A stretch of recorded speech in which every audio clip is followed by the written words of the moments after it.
in Glasgow. Last year, gang violence shocked the city, but one constructive response was a club for the gang kids. The men who run that club know Glasgow and its violence from the inside. Tonight, World in Action sees it through their eyes.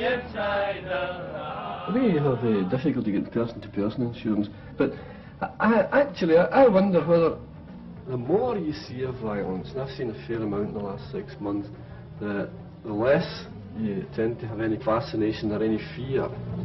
The gang project is in Easterhouse, a vast council estate on the edge of the city. Last year was a bloody year for Glasgow, and in Easterhouse, gangs fought on the streets. Now, the whole city is quieter.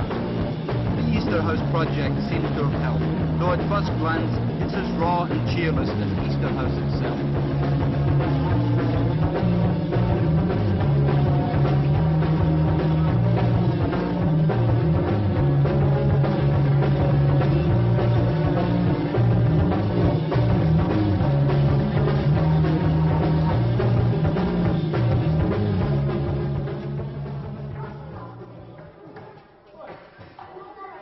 You know, if Jesus Christ was in Easterhouse for a fortnight, an Easterhouse project for a fortnight, he'd be back up in his comfortable bloody cross.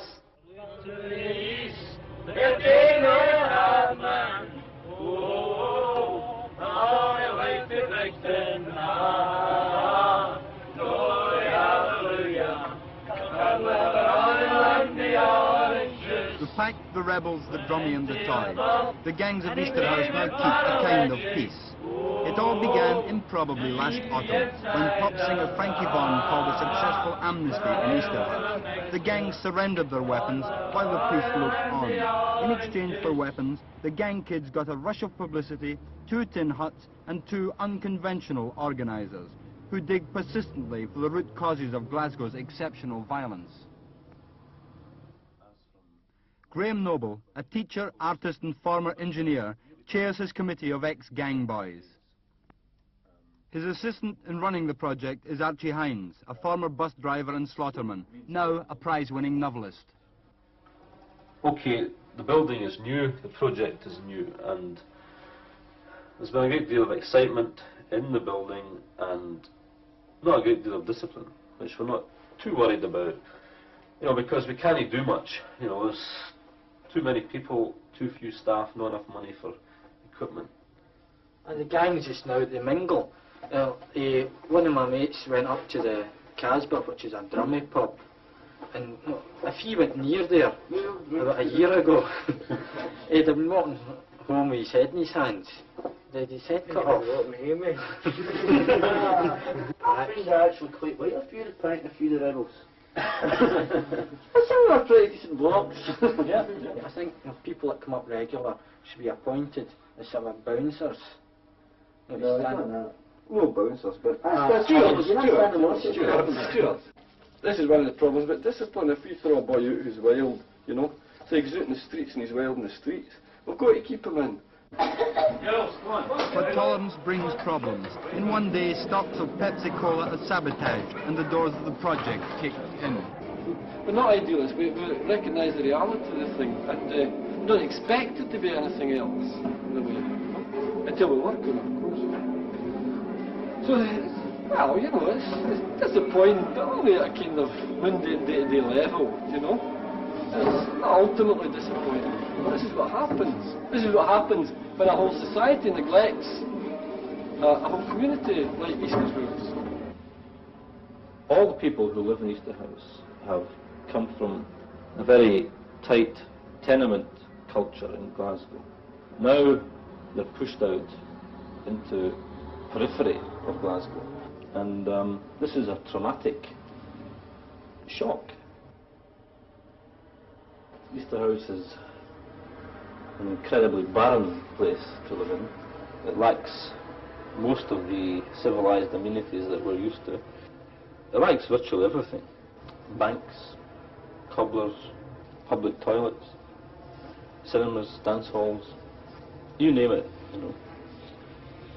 There's nothing there.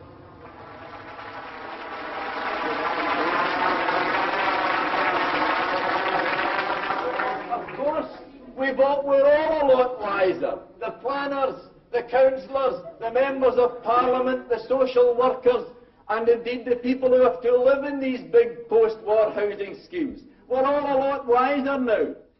A protest meeting of Easterhouse people, anxious to salvage their battered reputation.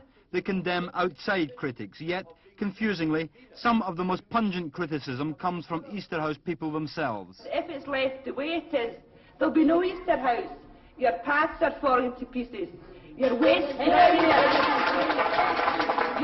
paper bins are never cleaned. They're there, they're overflowing. 2 bins. The children are getting the blame for this. The place, when you come to it, looks a slum. That's why we get the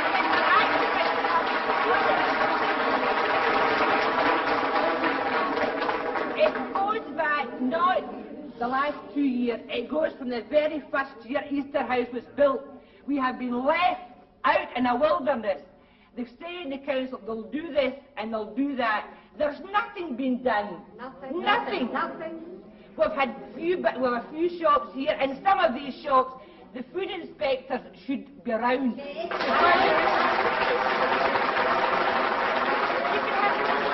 have no pride in a place that has no pride in itself. That's right. Here. Now, what's happened since our project began? I'm aware that an awful lot of people are worried about it. They think it's a gang hut. Now, it's not a gang hut at all. Easterhouse has probably more people in it than the whole of Perth. And I don't see why, 2 men in 2 tin huts should be held responsible for every incident that takes place in Easterhouse. Right, I'm sticking this stuff. You're talking about gangs. You're not talking. There's what happened on Friday night in Easterhouse Road, Loch Doggett Road, where I stay. There's what your friends carry about with them. Yes, There's what I've faced. I've fought them. They're sitting there laughing. A weapon found after the gang fight is waved accusingly at some boys from the project.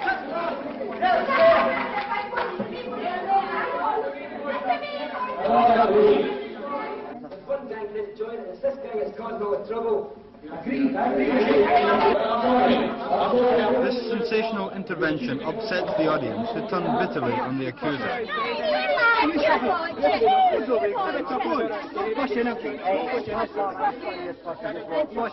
I'll push your face into you.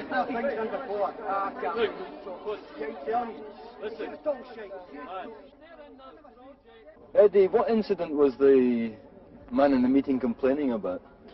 Well, he came up and he showed us a hook. He showed the public a hook. He said there was a gang riot down his street, and he got the hook off him. And he was trying to blame us for this hook. He pointed out at us 3, trying to point out that it was us 3 that was there. He was trying to point out to us, but ever since this project started, we've never fought. We've been quiet. We've kept our peace with the rest of the teams. There's hardly any battling at all. It's only the team that hasn't joined it that does cause trouble, but even then don't cause much. Toyland, home of the toy. Archie Hines pursues the one gang still reluctant to join the project. It's all in a day's work. You get knocked about, but it's not any worse than you would get knocked about, say, inside a rugby scrum. I've been punched in the stomach once. I was bashing the kidneys, pretty sore actually, the back of my back. But I've been punched quite severe. I had a few lumps in my head at once, which are quite sore. Anyway, as I say, a week on Wednesday, I'll be back, and come back down and make arrangements to see some of you blocks and get you up. Well, maybe even a half a dozen of you come up, and we'll see the pack, get you to talk to them. And we could talk for a while. I mean, we could go into the office and sit there for an hour, or 2 hours, 3 hours, until the thing's right squared up. It wasn't the point of the Easterhouse project to destroy the gangs? No. This is not to stop the violence. Yeah, Stop the violence. Not destroy the gangs. I think that possibly the gang structure ought to be not broken up, but tightened, formalised, so that eventually these boys are using their loyalty in specific and rational ways, their loyalties and their energies and their sense of community and relationship participation with other human beings. You don't get anywhere else but in the gangs. You know, throughout Glasgow in the past 8 months, there has been, you know, a fairly acute decrease in gang violence. Whether it's attributable to, you know, the project or the project and the publicity, God knows. You know, but certainly things have been much healthier. One of the things that appalls me is having been involved in a situation which is supposed to be about violence. There's a kind of prurient interest that everybody takes in it. You know, they all want to know details. You know, they all want to know about the blood and the gore. I've been in a punch-up. You know, I've been in quite a lot of punch-ups in my life, and because I have to bring this in, I am by profession a novelist, and I hope, you know, that I do have a cold fishy eye of a novelist, and occasionally I've seen a punch-up happen and I put my hands in my pockets and I've pared my nails and I've stood back and had a good look at it. And one of the things that I found about it is that there's nothing in it, I really mean this, nothing in it fascinating. The more one sees of violence, the less one has in oneself. Now, I'll tell you a story. In my capacity as a writer, was commissioned by the BBC to do a play, to adapt a book. And there was some kind of suggestion at one point that I would put in something of the violence of Glasgow. And I refused to do this. And the reason which I did this was I felt that I had never seen in my life an instance of a dramatised situation of violence which wasn't balletic, graceful, stylised, and rather beautiful. Punch-up's nothing like that. You know what happens in a punch-up? Everybody's scared. Everybody. You know, because I mean, it's very easy, you know, to get a lung punctured. You know? And no matter how balletic or graceful or good you are, or how hard you are, you can get your lung punctured, so you're scared. And what happens then is everybody's all timid, everybody's all clumsy, everybody's all messy, and everybody, including me, in a violent situation is mean-spirited. And this is why I refuse to do this, because it's messy and disgusting. Why do they take it as a compliment to be called mental, which just means mad and irrational? Why do they respect that? Well, you know, I was speaking to a boy the other night in the project, and he said to me, well, you know, I've not got anything, you know, in life. He couldn't think of anything in life to look forward to, because his expectations, you know, his hard expectations were nil. And this was, in some way, contradicting the energy that our boy had. Fantastic energy and charm and resilience and everything. And there was no place, no pattern, no route for all this. And the boy knew. No sense of the world, in fact, around him. And so this boy's saying, well, there's no other alternative, you know. There's no other alternative but to bloody well break down, go berserk, go mental. So they admire this, you know. It's a kind of incoherent rebellion. The trouble is that it is incoherent. It is genuine rebellion. It's a rebellion of sheer human energy against constraint. It's the kind of a rebellion that a man has in a straitjacket. It's irrational, but he struggles. Mary, she's working for her hard man. Oh, he's joined the Foreign Legion. Sahara and the camels, Colonel of the Royal and the Oranges. A project weekend away from Easterhouse. Eventually, 2 days of drinking, climbing and singing in the mountains around Glasgow. So you start thinking of going maybe to the Alps or to the Pyrenees or something. You know, can you Glory, hallelujah. Colonel Royal and the Oranges. Wailing Mary, are you dancing? Oh, no. It's just the whale's dawning. Glory, hallelujah. Colonel Royal and the Oranges. Wailing Mary, can I run your name? Oh, I don't sunny side. You're hell of a funny, cause I'm and the orange juice. And he knows about nonchalantly flicking his nails with a bayonet, and he knocks it off. Glasgow is a big industrial city. It's had a tragic history. It also has a kind of tradition of emotional restraint, and in general, the hard man tradition seems to have kind of risen from this. There's an awful lot of uneasy masculinity, uneasy sexuality floating about. Well, we've got through this gap here. Terribly dangerous stuff, this. Okay. We're all right. What I want you to do is not to rush up here. Just come up to here. You can pass me and sit down.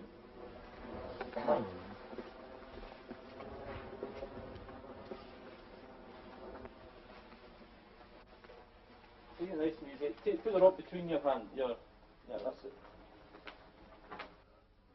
Most of these boys, don't go away weekends. They don't understand the value of getting out of the city.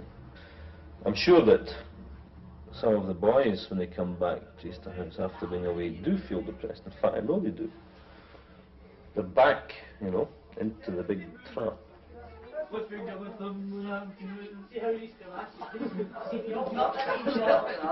The violence in Glasgow is a rather curious kind of thing, because do you know, for instance, that the number of people who have been injured by weapons, by blades, by hatchets, etc., in Glasgow, something like 14 to 1 in comparison with Birmingham. And the reason for this, has been suggested. I think it's a fairly viable explanation, is that we people in Glasgow don't like to touch one another at all. We don't like to show any kind of affection.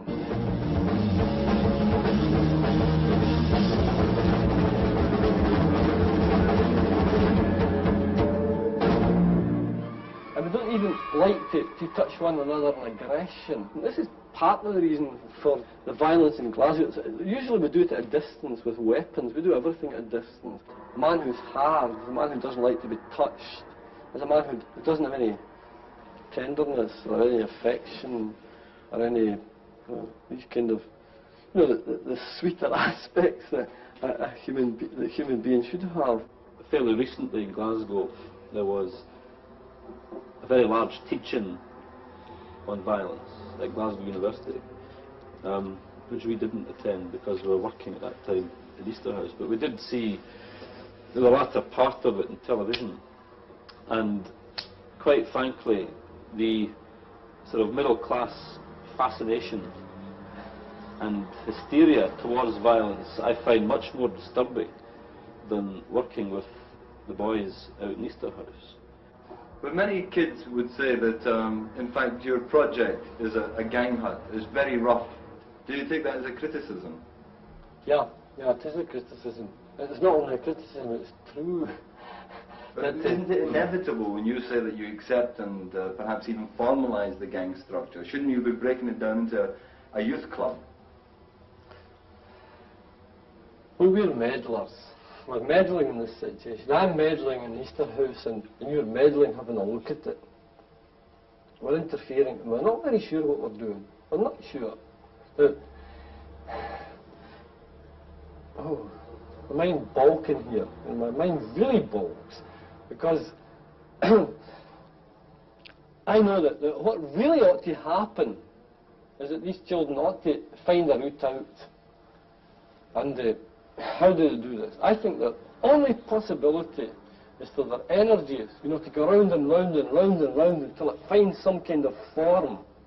And what's really happening in Easterhouse is this, that there's a big problem, a serious problem. It's a kind of model problem for the whole of Western society.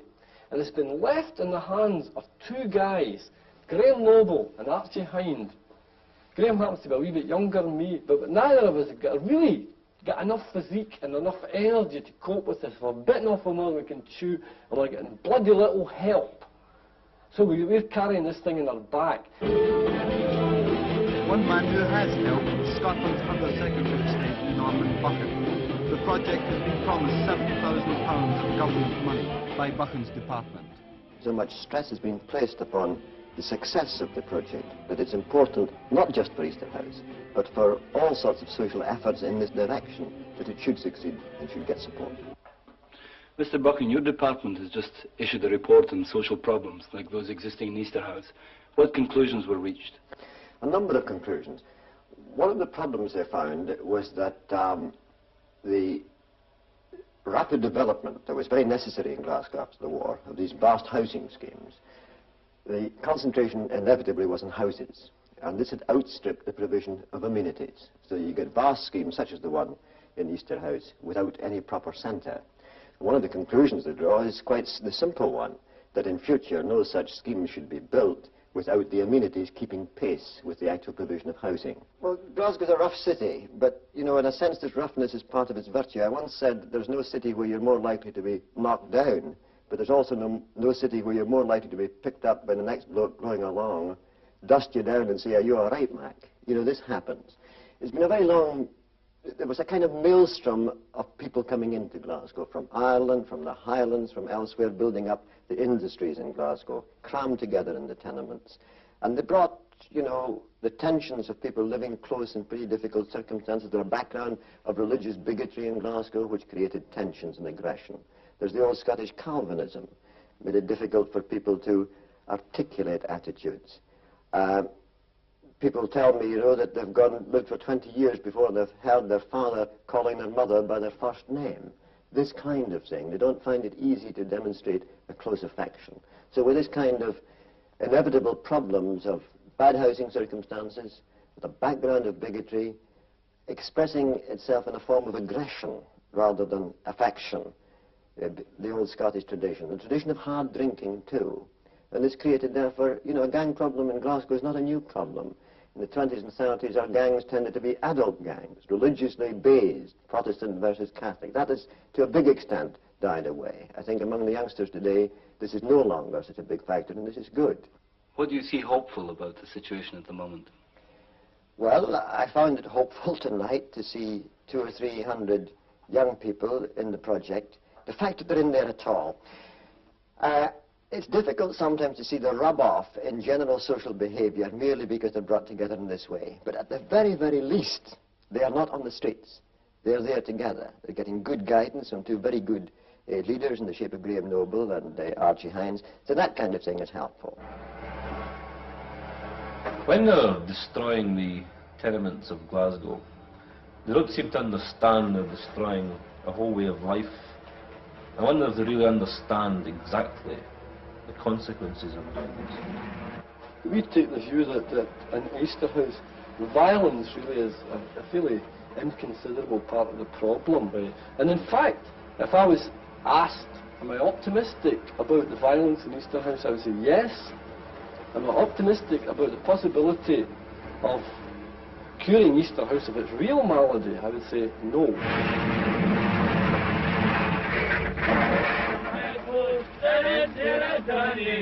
Oh, it was me for the first time, glory, hallelujah, from the royal and the orange juice, so it gave us mommy, she was gone to Mudgee, oh, a photograph, yeah,